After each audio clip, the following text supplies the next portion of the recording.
Hello, I'm Cavan Griffin, and today I'm going to be talking about the sediment problem at Lake Accotink, which has been plaguing the lake for some time now.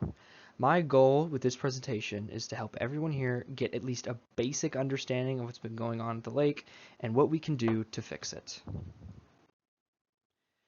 While some people may have heard of Lake Accotink, not many have heard what's actually been happening at the lake itself. Originally formed as a water reservoir by the USA's Army and slowly settled around by nearby citizens, the lake has been receiving sediment from all the urbanization around the lake. Lake Accotink is located on a watershed, which means the lake is bound to get some sediment from various sources, primarily the aforementioned urban development. And since the 1920s, Lake Accotink has been receiving more and more sediment coming in from the urban development, culminating in the mass sediment deposits at the bottom of the lake. These deposits have made it increasingly hard for all kinds of life to take hold at the lake. It's even made it harder for those who wish to use it as a means of recreation, due to how unsafe the water is to swim in.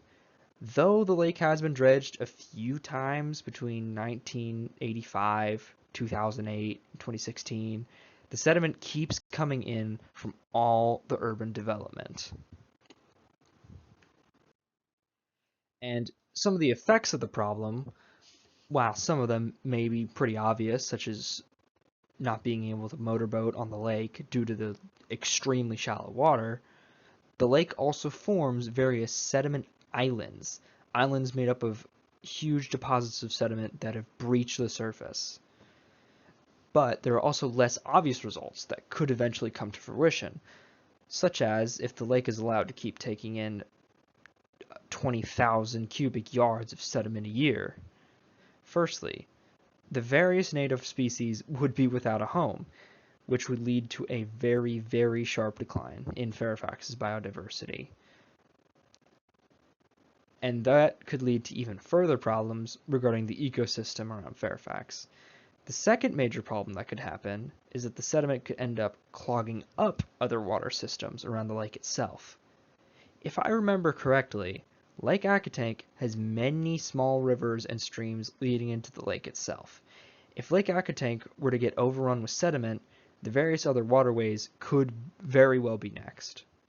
Thirdly, being able to have a local lake or a river to just walk around on really improves the morale of many citizens that live in Fairfax.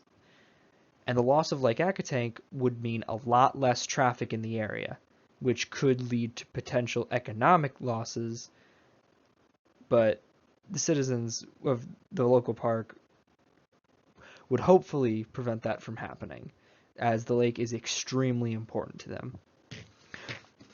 And I know the Canadian geese aren't native, but they frequent the park, and I just thought it would be nice to include them.